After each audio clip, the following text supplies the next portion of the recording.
بسم الله الرحمن الرحيم. قال أبو جعفر أحمد بن محمد بن سلامة بن سلمة الأزدي الطحاوي رحمة الله عليه. امام طحاوی رحمۃ اللہ علیہ فرماتے ہیں سألنی بعض اصحابنا من اہل العلم ان اضع له کتابا اذکر فیہ الآثار المأثورة عن رسول اللہ صلی اللہ علیہ وسلم فی الاحکام. میں تک رہنے دیتا ہوں پہلے. وہ کہتے ہیں کہ بعض اہل علم نے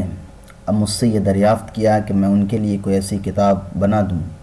جس کے اندر وہ سارے آثار موجود ہوں جو آپ صلی اللہ علیہ وسلم کی طرف سے احکام کے سلسلے میں آئے ہوں. فی الاحکام التی یتوہم اہل الالحاد والضعفۃ من الاسلام. ان احکام کے سلسلے میں جن احکام کے بارے میں جو ملحدین ہیں اور جو کمزور عقیدے اور علم والے مسلمان ہیں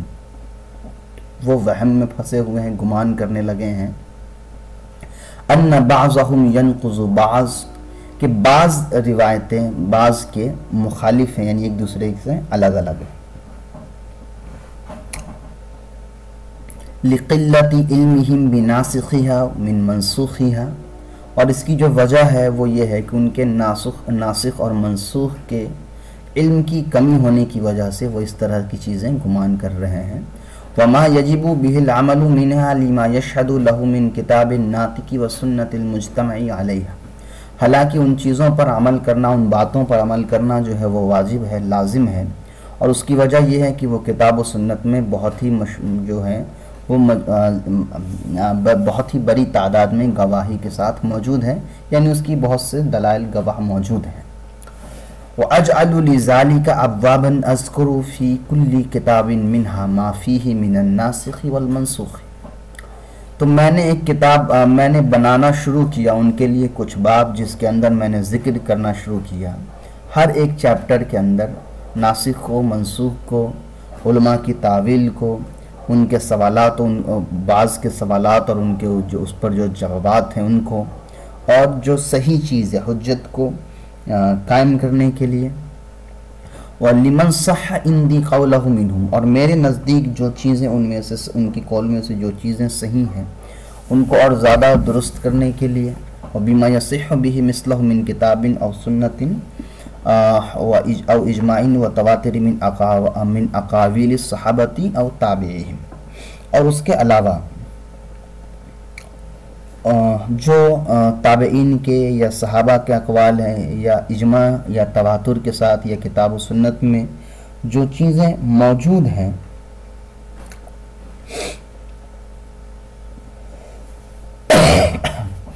اور تو یہاں وہ اوپر سے ہی جڑا ہوا ہے یہ کہ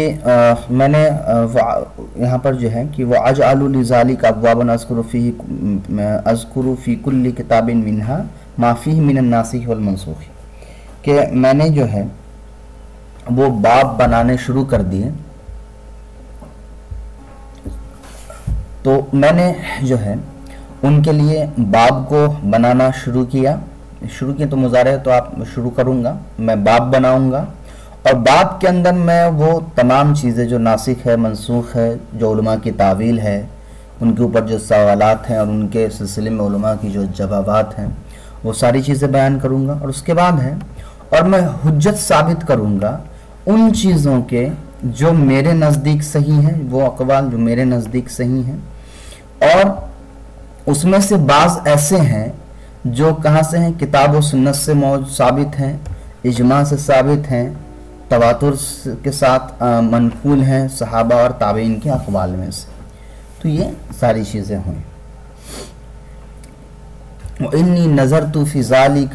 وَبَحَثْتُ عَنْهُ بَحْثًا شَدِيدًا، میں نے اس پر غور کیا اور بہت ہی شدید جستجو کے ساتھ میں نے اس کو تلاش کیا، میں نے اس کو ڈھونڈا. فَاسْتَخْرَجْتُ مِنْهُ أَبْوَابًا، تو میں نے اس میں سے کچھ باب نکالے، عَلَى نَحْوِ الَّذِي سَأَلَ،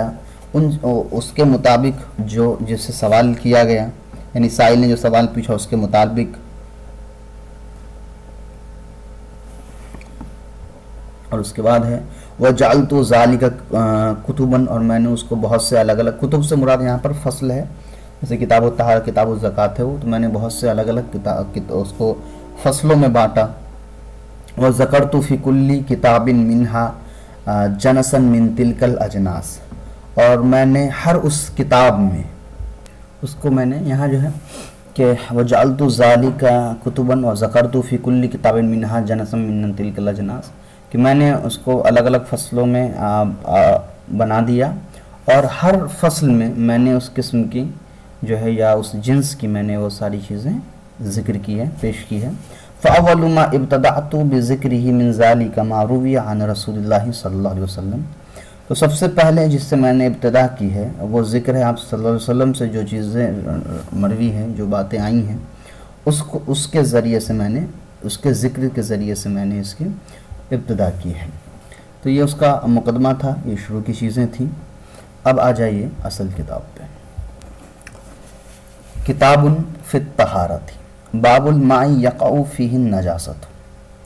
پانی کے باب میں اس ایسے پانی جس کے اندر نجاست داخل ہو جائے، گر جائے.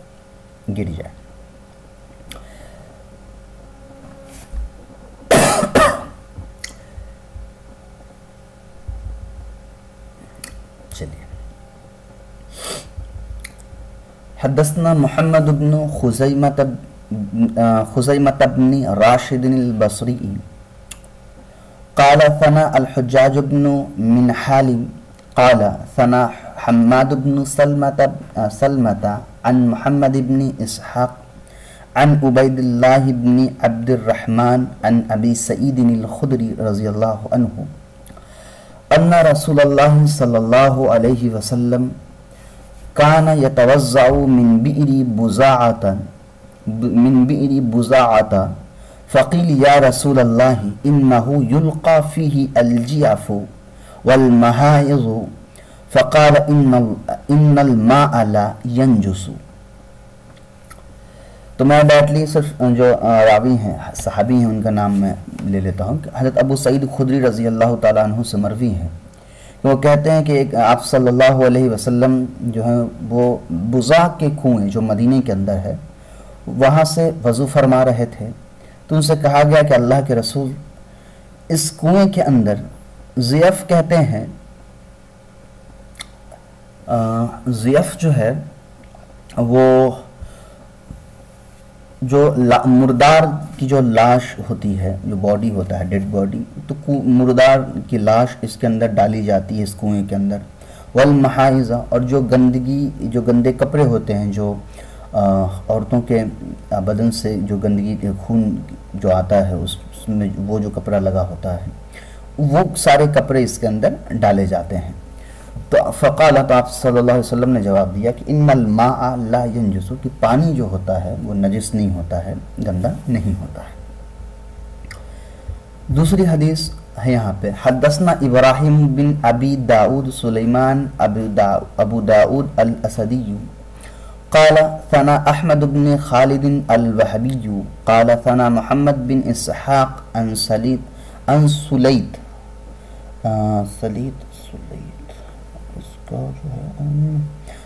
سلیتی پڑھی، ان سلیت بن ایوب عن عبید اللہ بن عبد الرحمن بن رافع عن ابی سعید الخدری قال قیل یا رسول اللہ انه یستسقى لك من بئر بزاعة وهي بئر یطرح فيها عذرة الناس ومحائض النساء ولحم الكلاب فقال ان الماء طهور لا ينجسه شيء. یہ بھی حدیث ابو سعید خدری رضی اللہ عنہ سے مروی ہے کہ انہوں نے قیل یا رسول اللہ، آپ صلی اللہ علیہ وسلم سے کہا گیا کہ جو پانی ان کو پلایا جا رہا ہے، جو پانی لایا جا رہا ہے یا پلایا جا رہا ہے، وہ ایسے کنویں سے ہے جس کنویں، وہ بزاع کے کنویں سے ہے، اور وہ ایک ایسا کنواں ہے جس کے اندر عذرۃ الناس یعنی انسان کے اندر سے جو گندگی نکلتی ہے وہ، محائض النساء عورتوں، وہ اوپر ہی جو محائض لفظ ہے وہی یہاں بھی مراد ہے، وہ بچے ہوئے کپڑے گندگی، اور لحم الکلاب اور مردار کے گوشت، یہاں سے مراد مردار ہی مانی، کلاب مطلب کتا ہے، تو لحم الکلاب کتے کے گوشت یعنی مراد ہے مردار جانور، کتے کے جو مر جائے جو کتا اس مردے کو اس میں ڈال دیا جاتا ہے۔ تو آپ صلی اللہ علیہ وسلم نے جواب دیا کہ پانی پاک شے ہے، پانی پاک چیز ہے، اس کو کوئی چیز ناپاک نہیں کر سکتی ہے۔ آ جائیے تیسری حدیث ہے، یہاں پہلے یہ پانچ حدیث پیش کریں گے، اس کے بعد پھر اس کی پوری ایک لمبی بحث آئے گی جو آپ دیکھ ہی رہے ہوں گے۔ تیسری حدیث ہے، حدثنا ابراہیم قال ثنا عیسی بن ابراہیم البرکی قال ثنا عبد العزیز بن مسلم القسملی ثنا مطروف عن خالد ابن ابی نوف عن ابن ابی سعید الخدری عن ابیہ قال، یہ بھی حضرت ابو سعید خدری رضی اللہ عنہ سے مروی ہے، کہتے ہیں انتہیت الی رسول اللہ صلی اللہ علیہ وسلم، میں آپ صلی اللہ علیہ وسلم کے پاس پہنچا، وہو یتوضأ من بئر بضاعۃ، وہ بضاع کے کنویں سے وضو کر رہے تھے، فقلت، تو میں نے ان سے کہا یا رسول اللہ، اے اللہ کے رسول، اتتوضأ منہا، کیا آپ ان سے وضو کر اس کنویں سے وضو کر رہے ہیں، وہی یلقا فیہا ما یلقا من نطنی، کہ یہ تو ایسا کنواں ہے جس کنویں کے اندر جو ہے وہ مرے ہوئے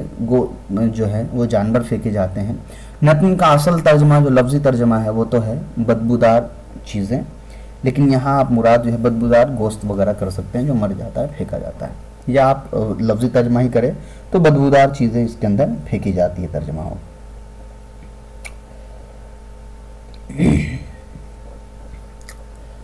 تو آپ فقال رسول اللہ صلی اللہ علیہ وسلم، تو آپ صلی اللہ علیہ وسلم نے فرمایا الماء لا ينجسه شیء، پانی ایسی چیز ہے کہ اس کو کوئی بھی چیز ناپاک نہیں کر سکتی ہے۔ چوتھی حدیث ہے،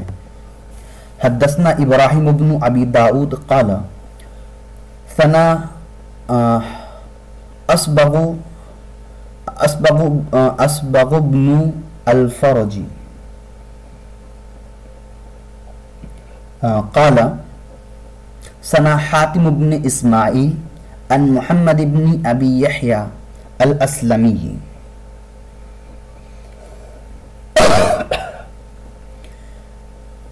عن امہ قالت دخلنا على سہل بن سعید فی 4 نسوة فقال لو سقیتکم من بئر بضاعة لکرہتم ذلك وقد سقیت رسول اللہ صلی اللہ علیہ وسلم منہا بیدی۔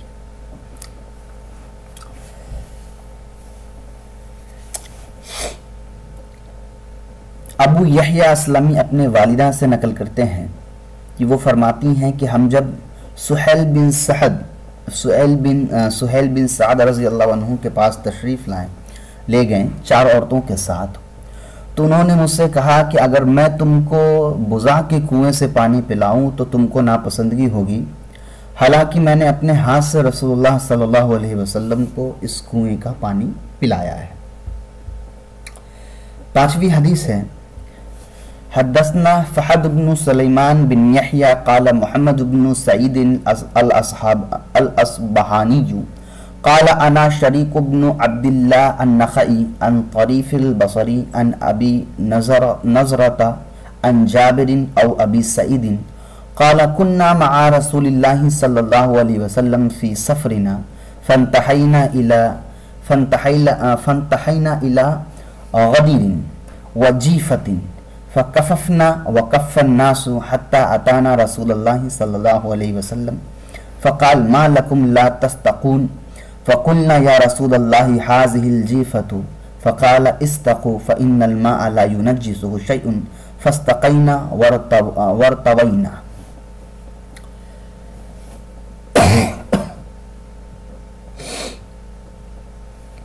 حضرت جابر یا حضرت ابو سعید خدری دونوں میں سے کسی ایک یہاں پر او ہے یا دونوں سے روایت ہے، یہ بھی ہو سکتا ہے کہ ہم آپ صلی اللہ علیہ وسلم کے ساتھ سفر میں تھے تو ہم غدیر کے پاس پہنچے، اب وہ غدیر کے پاس پہنچے سے کیا مراد ہے؟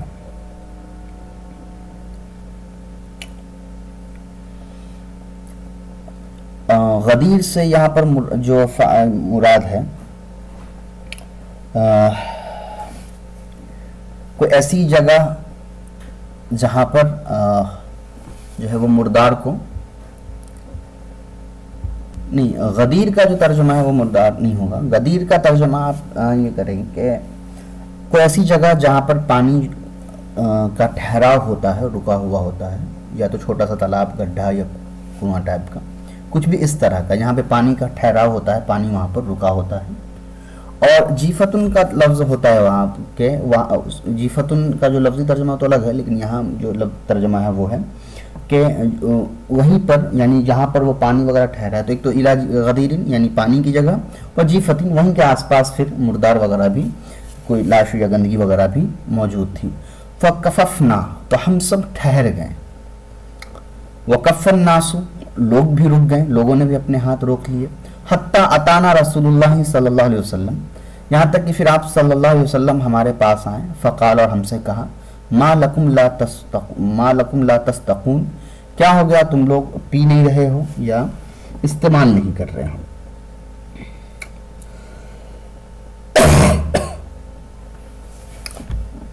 تستقون کا جو مطلب ہے باب استفعال سے مطلب پلانا بھی ہوتا ہے، تو یہاں پر ترجمہ کر لیجیے ما لکم لا تستقون، کہ کیا ہو گیا تم لوگوں کو کہ پانی پلا نہیں رہے، ایک دوسرے کو پلا نہیں رہے یا پی نہیں رہے. فقلنا تو ہم نے کہا یا رسول اللہ، اے اللہ کے رسول، ہذہ الجیفۃ، یہ مردار چیزیں ہیں، یہ مردار جگہ ہے یعنی گندگی ہے. تو فقال تو کہا، جیفتن کا مطلب مردہ لاش بھی ہے، تو یہاں پہ ترجمہ یہ بھی کر سکتے ہیں کہ یہ مردار ہیں، مرے ہوئے ہیں. فقال استقوا، کہا کہ پلاؤ. فإن الماء لا ينجسه شيء، کہ پانی بے شک پانی ایسی چیز ہے لا ينجسه شيء جس کو کوئی چیز جو ہے وہ ناپاک نہیں کر سکتی ہے. فاستقینا وارتوینا، تو ہم لوگ پیے اور شراب ہوئے یعنی آرام سے پلایا بھی اور خوب شیر بھر کر شیر ہو کر پیا بھی. یہاں تک حدیث بیان کی گئی ہے. اب یہاں سے دیکھیے، اب یہاں آگے سے جو دو الگ الگ رائے ہیں اس کے بارے میں بات کریں گے. سب سے پہلے وہ دو رائے سمجھ لیجیے. عام طور پہ ہم لوگ جب پڑھاتے ہیں تو اختلاف کا لفظ استعمال کرتے ہیں کہ الگ الگ اختلاف ہیں، لیکن آج کے دور میں اختلاف لفظ جو ہے وہ تھوڑا بہت ہی زیادہ بدنام ہو گیا ہے. اسی لیے اختلاف لفظ کے بجائے ہم الگ الگ رائے بتاتے ہیں. رائے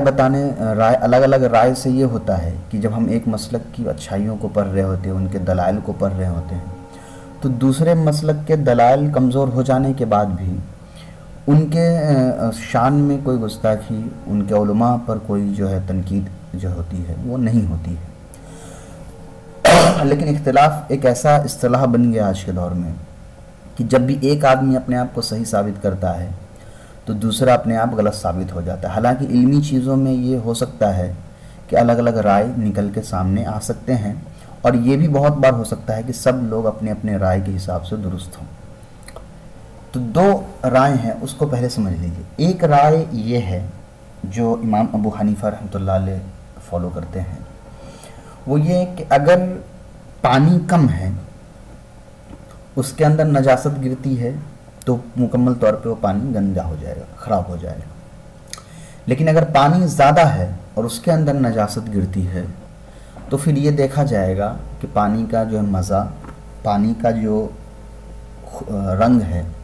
اور پانی کی جو خوشبو ہے، یہ تینوں چیزیں بدلی یا نہیں. اگر بدل جاتی ہے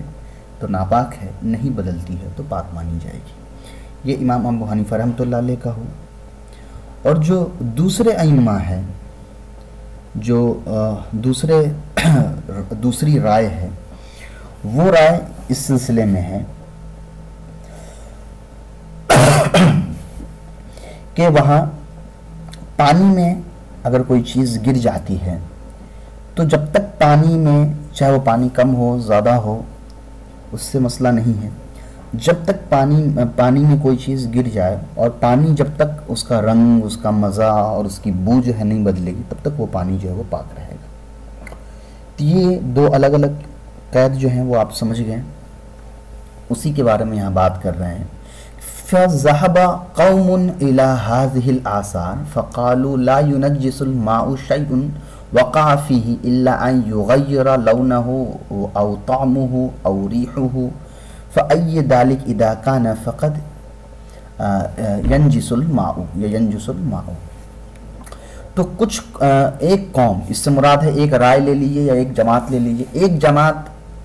اس طرف گئی ہے کہ وہ کہتی ہے کہ پانی جو ہے وہ تب تک ناپاک نہیں ہوتا ہے چاہے اس کے اندر کچھ بھی گر جائے، کب تک؟ جب تک کہ اس گری ہوئی چیز کی وجہ سے پانی کی جو ہے وہ رنگ، مزہ اور بو جو ہے وہ بدل نہ جائے، چاہے وہ کوئی بھی چیز گرے، کتنا بھی گرے، جب تک رنگ، مزہ اور بو نہیں بدلے گا وہ پانی نجس نہیں ہوگا، اور اگر رنگ، مزہ اور بو بدل جاتا ہے تو پھر وہ پانی جو ہے وہ ناپاک ہو جائے گا۔ یہاں تک ایک بات ہو گئی، اب دوسری دیکھیے۔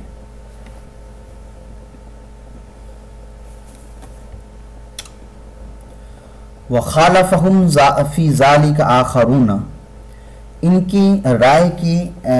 کے اگینسٹ میں کھڑے ہوئے ہیں، ان کی رائے کے جواب دیا یا ان کے رائے کے خلاف جو ہے دوسری گروہ نے کہا ہے۔ فَقَالُوا، انہوں نے کہا، اما ما ذکرتموہ من بئر بضاعۃ فلا حجۃ لکم فیہ الان، فیہ بس، الان نہیں لیا، فیہ۔ تو وہ کہتے ہیں کہ رہی بات جو آپ نے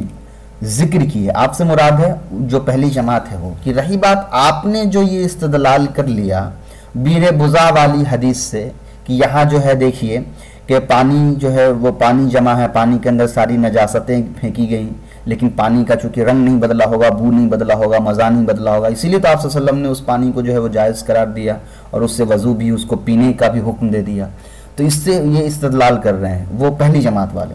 تو دوسری جماعت، یہ دوسری رائے یہ کہہ رہے ہیں کہ آپ جو یہ بئر بضاع والی جو حدیث لے کر کے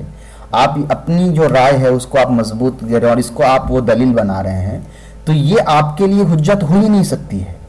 تو یہ حجت کیوں نہیں ہو سکتی ہے؟ اس کی آگے وجہ بتا رہے ہیں کہ لِأَنَّ بِئْرَ بُضَاعَةَ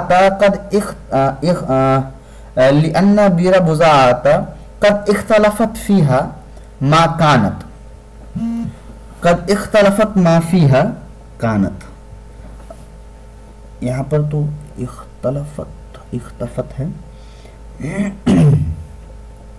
چلیے یہاں پہ لام چھوٹ گیا ہے، لام لگا لیں گے۔ قد اختلفت فیہا ما کانت، کہ بئر بضاع کے جو کنواں ہونے میں ہی الگ الگ رائے موجود ہیں۔ یعنی آپ جو یہ کہہ رہے ہیں کہ بئر بضاع والی حدیث کو لے کر آپ اپنی رائے کو ثابت کر رہے ہیں، تو مسئلہ تو پہلے اس حدیث کے اندر جو وہ کنواں ہے، اسی کنواں والے بئر بضاع کے اندر جو ہے وہ بہت سارے الگ الگ رائے ہیں، اس میں سے جو ایک رائے ہے وہ یہ بھی نکل کے آتا ہے فَقَالَ قَوْمٌ كَانَتْ طَرِيقًا لِلْمَاءِ إِلَى الْبَسَاتِينِ فَكَانَ الْمَاءُ لَا يَسْتَقِرُّ فِيهَا فَكَانَ حُكْمُ مَائِهِ كَحُكْمِ مَاءِ الْأَنْهَارِ۔ جو ایک وسیع اور جو بہت ہی معتبر رائے نکل کر آئی ہے وہ یہ بھی آئی ہے کہ وہ جو کنواں تھا کانت طریقا للماء الى البساتین، کہ وہ کنواں جو تھا وہ ایک راستہ تھا، راستہ سے مراد ہے کہ وہ کنواں ذریعہ بنتا تھا، اس کے ذریعے سے باغیچوں کے اندر جو ہے وہ پانی جایا کرتا تھا۔ لا یستقر فیہا، تو پانی اس کے اندر ٹھہرتا نہیں تھا، اس کنویں کے اندر پانی جمع نہیں ہوتا تھا۔ فکان حکم مائی کا حکم ماء الانہاری، تو پھر اس پانی کا جو حکم ہے وہ بھی اس مائع جاری کے حکم میں آ جائے گا، نہر کے پانی کا حکم میں آ جائے گا۔ تو یہاں جو یہ پانی ہے یہ ٹھہرے ہوئے پانی کا حکم میں آیا ہی نہیں۔ تو جو آپ جو مسئلہ کہہ رہے ہیں کہ یہاں آپ صلی اللہ علیہ وسلم کنویں میں پانی موجود ہے، پانی میں یہ سب چیزیں ڈالی جا رہی ہیں، اس کے بعد بھی پانی کو جائز قرار دیا جا رہا ہے، تو اس سے ہماری یہ بات ثابت ہوتی ہے کہ پانی کا جب تک رنگ، مزہ یا بو نہیں بدلے گا پانی پاک رہے گی، یہ بات ثابت ہوتی ہے۔ تو اس کے دلیل کے طور پہ دے رہے ہیں کہ یہ جو آپ کہہ رہے ہیں کہ کنویں کے اندر پانی ڈالی گئی، تو ہماری اس بئر بضاع والی حدیث سے ہماری دلیل جو ہے وہ ثابت ہوتی ہے۔ مسئلہ تو یہ ہے کہ اس کنواں کو جو ہے وہ جمع ہوا کنواں مانا ہی نہیں گیا، اس کو تو مانا گیا کہ یہ وہ کنواں ہے جو کنواں راستہ تھا پانی پہنچانے کا باغیچوں میں، تو یہ کنواں جو ہے مائع جاری کے حکم میں تھا، اور مائع جاری کا جو حکم ہوتا ہے وہ الگ ہوتا ہے۔ تو تو آپ کی جو دلیل ہے وہ تو مکمل طور سے یہاں پر کمزور ہے، خارج ہے، تو اس حدیث کو آپ وجہ بنا کر کے اپنی بات کو ثابت نہیں کر سکتے ہیں۔ وَهَكَذَا نَقُولُ فِي كُلِّ مَوْضِعٍ كَانَ عَلَى هَذِهِ الصِّفَةِ وَقَعَتْ فِيهِ فِي مَائِهِ نَجَاسَةٌ فَلَا يَنْجِسُ مَاؤُهُ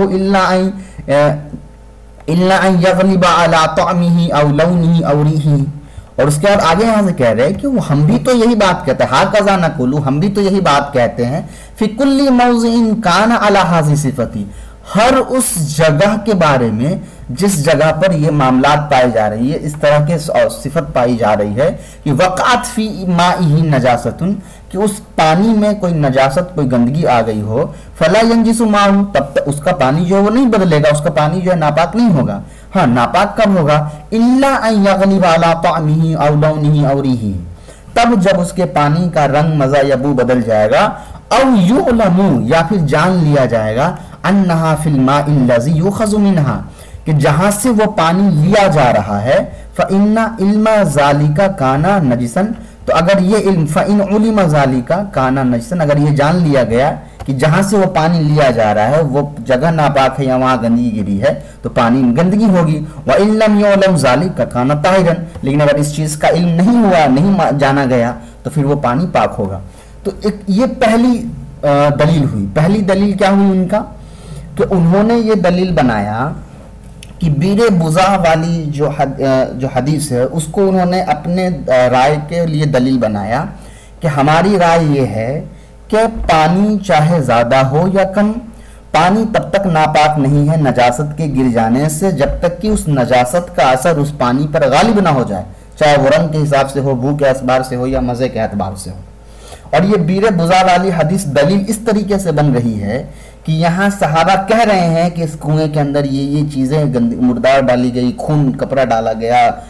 لاش ڈالے گئے، کوڑے کرکٹ ڈالے گئے، انسان تک کی گندگی اس کنویں کے اندر ڈالی گئی۔ اس کے بعد بھی اللہ کے رسول کہہ رہے ہیں کہ پانی گندی چیز نہیں ہے، پانی گندا نہیں ہوتا ہے۔ تو اس سے ہماری یہ بات ثابت ہو گئی کہ پانی میں یہ ہے کہ پانی میں اگر رنگ بدل گیا ہوتا یا مزہ بدل گیا ہوتا تو اللہ کے رسول اس کو پینے نہیں دیتے یا اس سے وضو کرنے نہیں دیتے، کیونکہ دوسری حدیثوں سے دوسرے ایسے چیز روایتیں موجود ہیں جس سے یہ بات تو ثابت ہو جاتا ہے کہ پانی کے اندر رنگ، مزہ، بدبو وغیرہ بدل جائے تو وہ پانی جو ہے وہ ناپاک ہو جاتا ہے۔ تو اگر یہاں پر بیر بزا کا پانی اگر اس تمام گندگی کو ڈالنے کی وجہ سے ناپاک ہو جاتا یا اس کے اندر جو ہے وہ رنگ یا بو یا مزہ بدل جاتا تو اللہ کے رسول نے اس کو پینے کے لیے بھی منع کرتے، خود بھی نہیں پیتے، وضو بھی نہیں کرنے دیتے، لیکن اللہ کے رسول نے تو ایسا کچھ بھی نہیں کیا، باقی لوگوں نے پیا، پیٹ بھر کر کے پیا، وضو بھی کیا۔ تو اس کا مطلب یہ بات ثابت ہو گئی کہ پانی کے اندر صرف نجاست گر جانے سے ناپاک نہیں ہوتا ہے جب تک کہ اس کے اندر جو ہے وہ پانی کا اثرات بدل نہ جائے۔ تو ہم یہ دلیل دے رہے ہیں کہ پہلی بات، اتنی بات تو ہم بھی مانتے ہیں، جتنی بات آپ مان رہے ہیں کہ پانی تب تک ناپاک نہیں ہے جب تک پانی کے اندر رنگ، مزہ یا بو نہ بدلے، تو اتنی بات تو ہم بھی مان رہے ہیں۔ لیکن یہ جو آپ اس حدیث کو اپنی دلیل بنا رہے ہیں اپنی بات ماننے کے لیے، اس حدیث کو جو آپ دلیل مان رہے ہیں بیر بزا والی حدیث کو، اس کو دلیل ماننا غلط ہے، کیونکہ یہ جمے ہوئے پانی کے حکم میں ہے ہی نہیں، یہ پانی نہر مائع جاریہ کے حکم میں ہے، کیونکہ یہ پانی ایک نہر کے جیسا کام کر رہا تھا جس کے اندر پانی رک نہیں رہی تھی بلکہ پانی آ رہا تھا، جا رہا تھا۔ تو آنے جانے والے پانی کا جو حکم ہوتا ہے وہ کچھ اور ہوتا ہے، جمے ہوئے پانی کے پاک اور ناپاک ہونے کا حکم اور ہوتا ہے۔ تو یہ جو پہلی دلیل آپ نے دی یہ دلیل آپ کا غلط ہے، کیونکہ باقی جو دلیل آپ کے رائے کا جو حصہ ہے کہ وہ جو پہلے حصہ آپ کے رائے کا جو حصہ یہ ہے کہ پانی ناپاک تب تک نہیں ہے جب تک اس پر کوئی چیز مغلوب نہ آ جائے، تب اس بات کو تو ہم نہیں مانتے ہیں، لیکن یہ جو اس حدیث کو آپ نے جو دلیل بنایا یہ بالکل غلط ہے۔ کیوں؟ اس کے بعد وہ کہہ رہے ہیں آگے کہ قد حکی ھذا القول الذی ذکرناہ فی بیر بزاۃ عن واقدی حدثنی ابو جعفر احمد بن ابی عمران عن ابی عبداللہ محمد بن شجاع الثلجی عن الواقدی انہا کانت کذالک، کہ یہ جو اوپر جو میں نے بات کہی بیر بزا کے ماء جاریہ ہونے کے سلسلے میں، تو یہ باتیں ایسے ہی نہیں کہیں گئی ہیں، بلکہ یہ باتیں ذکر کیا ہے مجھے میرے استاد نے، اور انہوں نے پھر ان سے جن کے نام بتائے گئے ان سے یہ سنا ہے کہ اس طرح کی بھی روایتیں موجود ہیں، اس طرح کے بھی دلیلیں موجود ہیں، جس سے یہ بات ثابت ہو رہی ہوتی ہے کہ وہ کنواں جو ہے وہ کنواں جمع ہوا پانی کا کنواں نہیں تھا، بلکہ وہ راستہ تھا اس کنویں کے ہو کر کے پانی جو ہے نہر باغیچوں کو سیراب کرتی تھی۔ تو یہ پہلی بات ہو گئی۔ دوسرا ہے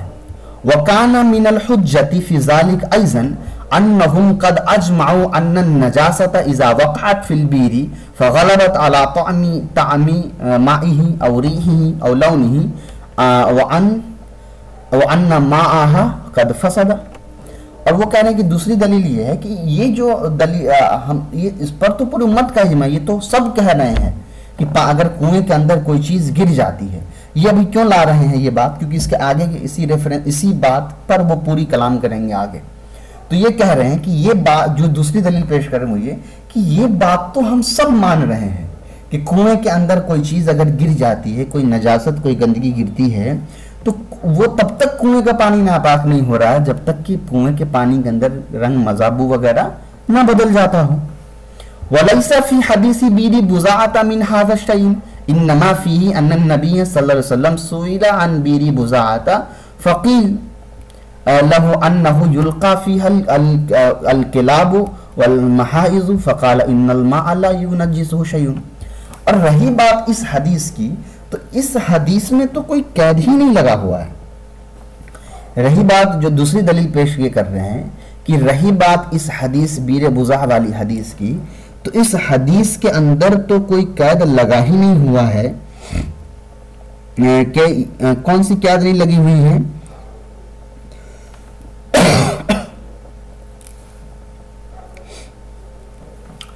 کہ اس کے اندر پانی جو ہے وہ ٹھہرا ہو یا پانی چل رہا ہو یا گندگی اس کے اندر، یعنی کسی بھی اعتبار کا کوئی اشارہ اس حدیث کے اندر جو ہے وہ نہیں ڈالا گیا ہے، کسی بھی اعتبار سے کوئی بھی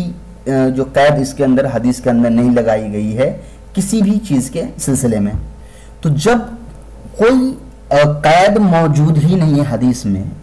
تو آپ نے یہ قیاس کر لیا کہ یہاں مراد جو ہے وہ ہے کہ پانی میں بس گندگی ہونا چاہیے۔ تو اسی حدیث سے جب آپ یہ قیاس کر سکتے ہیں کہ یہاں سے مراد جو ہماری رائے ہے، تو کیا اس سے پھر یہ قیاس کیوں نہیں کر سکتا ہے کوئی کہ پانی جو ہے وہ قصیر اور قلیل والی جو ہماری رائے ہے وہ بھی ہم اس حدیث سے قیاس کیوں نہیں کر سکتے ہیں؟ جب حدیث مطلق ہے، آپ قیاس کر کے اپنی رائے کو ثابت کر رہے ہیں، تو یہ بھی تو ہو سکتا ہے کہ ہم قیاس کر کے اپنی رائے کو ثابت کر لیں۔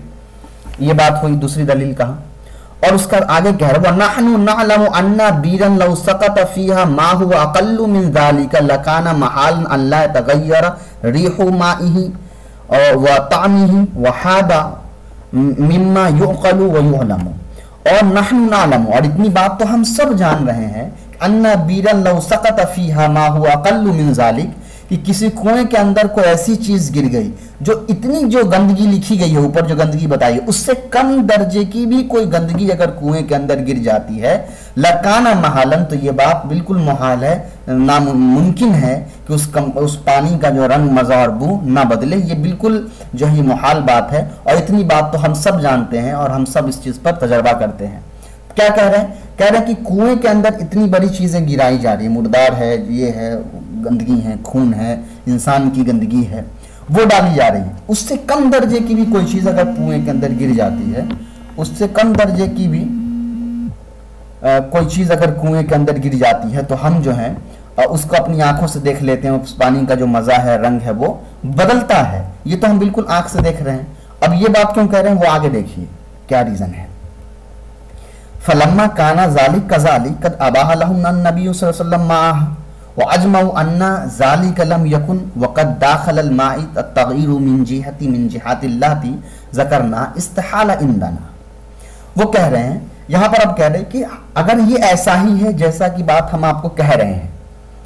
کہ کنویں کے اندر یہ ساری چیزیں ڈالی گئی ہیں، اگر یہی چیزیں ہیں اور اس کے بعد بھی آپ صلی اللہ علیہ وسلم نے جو ہے وہ اس پانی کو جو ہے وہ استعمال کرنا جائز کر دیا، تو یہ ہمارے نزدیک اس چیز کو سوچ لینا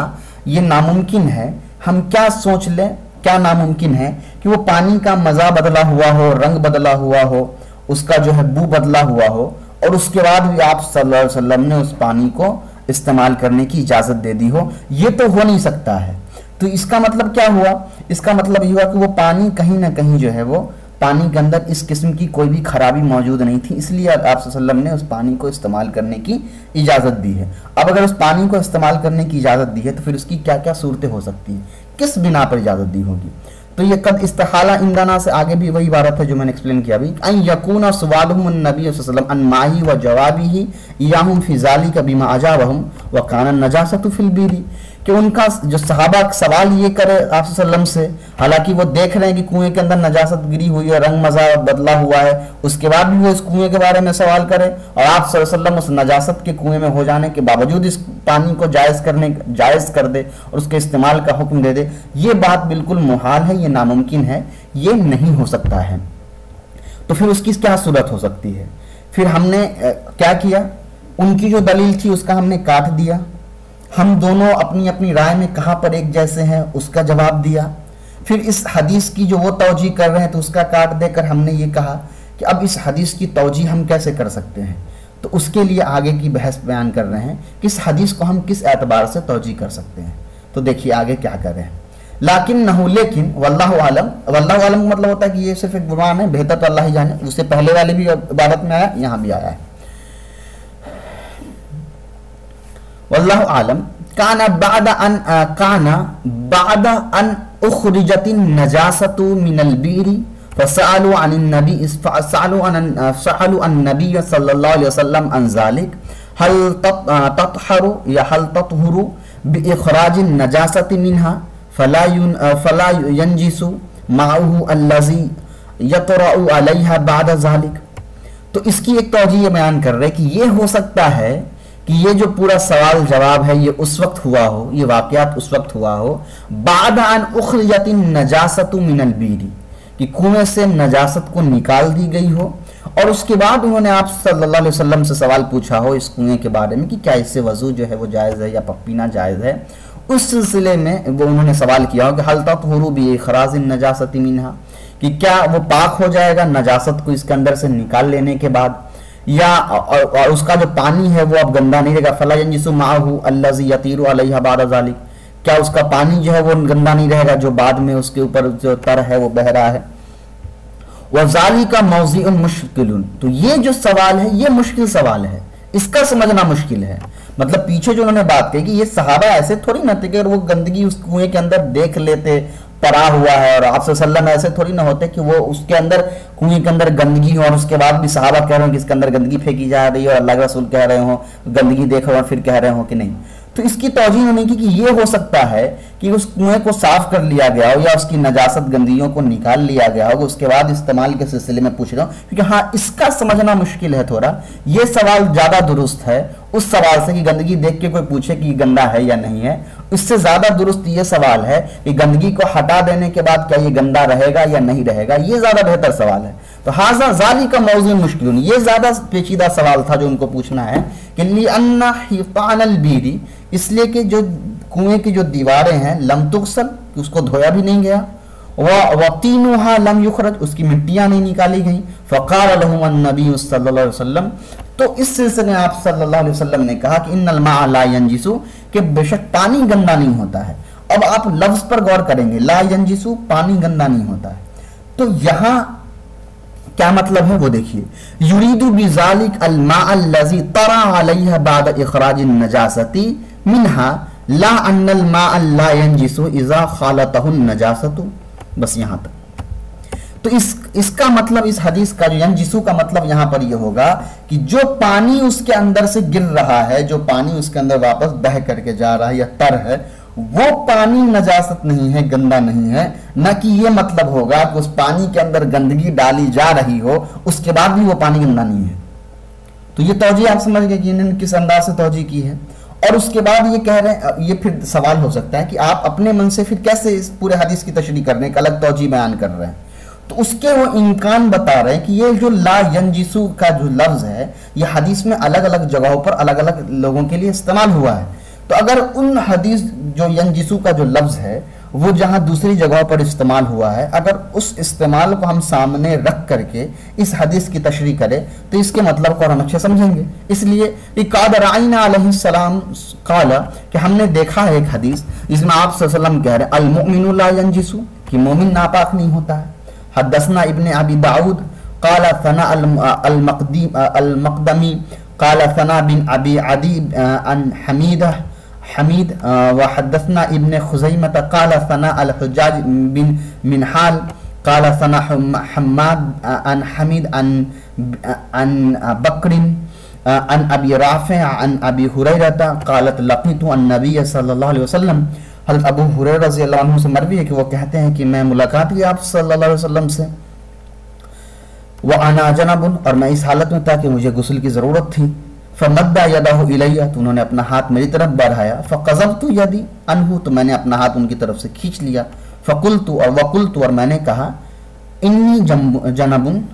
کہ میں ناپاکی کی حالت میں ہوں، فقال کہا سبحان اللہ ان المسلم لا ينجس، کہ مسلمان جو ہوتا ہے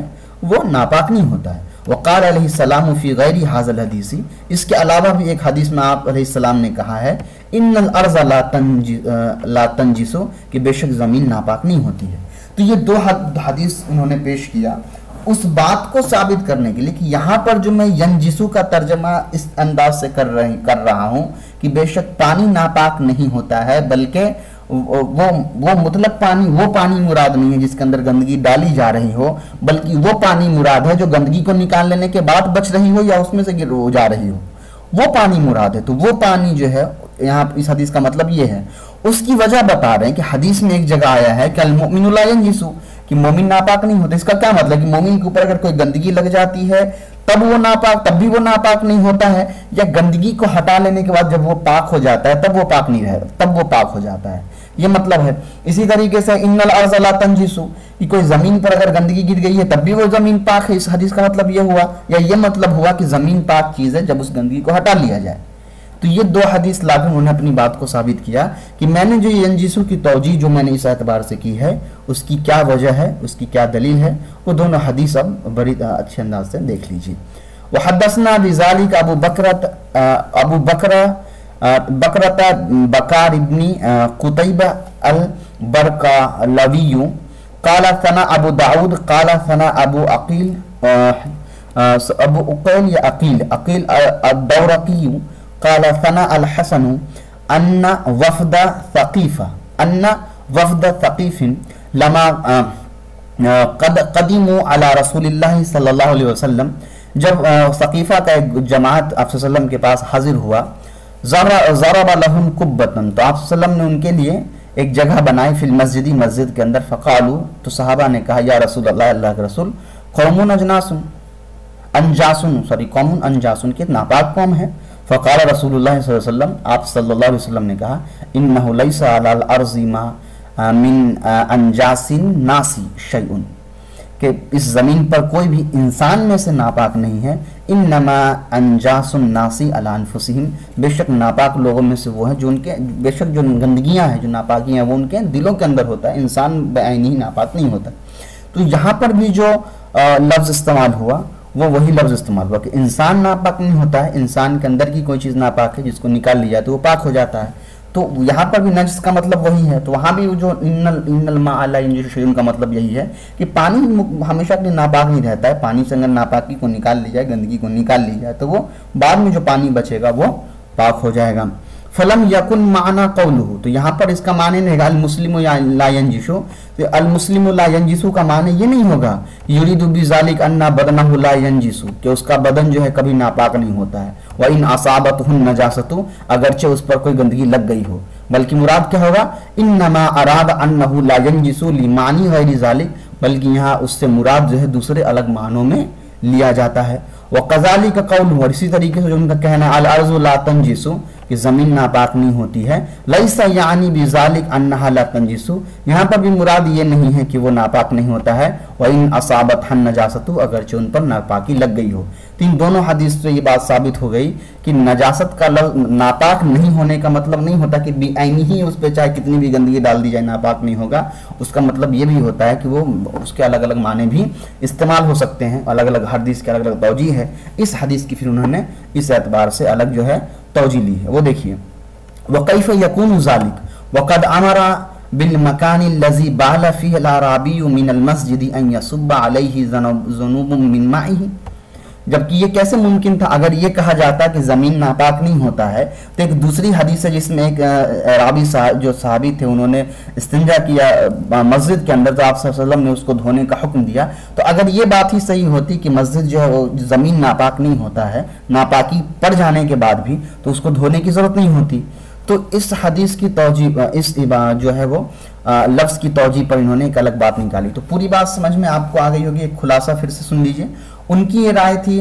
بیڑ بزا والی حدیث سے کہ یہاں کتنی بھی پانی ڈالی گئی, کتنی بھی گندگی ڈالی گئی, لیکن چونکہ رنگ مذاب نہیں بدلا, اس لیے آپ صلی اللہ علیہ وسلم اس کو استعمال کر رہے تھے, دوسروں کو بھی استعمال کرنے کا حکم دے رہے تھے. اس لیے ہماری بات یہ ثابت ہو گئی کثیر اور قلیل والی کوئی کیٹیگری نہیں ہے, بلکہ پانی یا تو گندا ہے یا صاف ہے. گندا کب ہے؟ جب اس کے اندر پانی رنگ مزہ بدل جائے, اور صاف کب ہے؟ جب ان میں سے کوئی چیز نہ ہو. ان کے ہاں یہ کیٹیگری ہے. ہم نے کہا کہ یہ دلیل ہی لینا آپ کا غلط ہے, وہ اس وجہ سے کہ اس کنویں کے جمے ہوئے کنواں ہونے میں بھی جو ہے بہت سارے اقوال ہیں, اور مشہور اقوال یہ بھی ہے کہ یہ کنواں جو ہے وہ نہر جاریہ کے معنی میں آتا ہے, کیونکہ یہ کنواں پانی پٹانے کا کام کرتا ہے بغل کے کھیتوں میں اور باغیچوں میں. تو پہلی دلیل تو یہ تھی ہماری. دوسری یہ تھی کہ اتنی بات تو ہم بھی مان رہے اور آپ بھی مان رہے ہیں کہ پانی جو ہے ناپاک کب ہوتا ہے. لیکن آپ یہ سوچ لیں کہ اگر یہ پانی واقعی میں, اگر آپ جیسا حدیث کی تشریح کر رہے ہیں, اگر یہی تشریح ہوتا تو صحابہ یہ سوال ہی نہیں کرتے نا. صحابہ یہ سوال ہی نہیں کرتے کہ یہ پانی پاک ہے یا ناپاک ہے, اگر اس پانی کے اندر کوئی گندگی نظر آ جاتی. اس کا مطلب تھا کہ پانی کے اندر کوئی گندگی نظر نہیں آ رہی تھی, پانی کے اندر جو تھا وہ آپ صلی اللہ علیہ وسلم اس کا استعمال کر رہے تھے. تو آپ صلی اللہ علیہ وسلم بھی اگر پانی کے اندر رنگ مذاب نہیں بدلا ہوتا اور پانی کے اندر نجاست ڈالی ہی جا رہی ہوتی, تو آپ صلی اللہ علیہ وسلم بھی اس سے رک جاتے. اس کا کیا مطلب؟ مطلب یہ کہ پانی کے اندر اگر تھوڑی سی بھی گندگی گرے گی تو وہ کنویں کے اندر نظر تو آئے گی نا. کنویں کے اندر اگر یہ اتنی بڑی بڑی گندگی اس کے اندر گرائی جا رہی ہے, لیکن اگر اس سے چھوٹی بھی گندگی اگر کنویں کے اندر گر جاتی ہے اور وہ کنواں جمع ہوا ہے, جاری نہیں ہے, تو وہ گندگی اس کو دکھے گا, ہمارا اس کا اثر نظر آئے گا, اس کا رنگ نظر آئے گا, اس کی ہر چیز اس کی نظر آنی چاہیے. تو صحابہ پھر یہ سوال پوچھتے ہی نہیں. اگر وہ گندگی گرائی جا رہی ہوتی, وہ دیکھ رہے ہوتے, یا وہ جانتے تھے اس گندگی کو, وہ دیکھ رہے تھے, تو وہ سوال ہی نہیں پوچھتے کہ پانی پاک ہے یا ناپاک ہے, اور آپ صلی اللہ علیہ وسلم اس کا استعمال ہی نہیں کرتے. لیکن آپ صلی اللہ علیہ وسلم اس کا استعمال کر رہے ہیں, تو اس کا مطلب ہے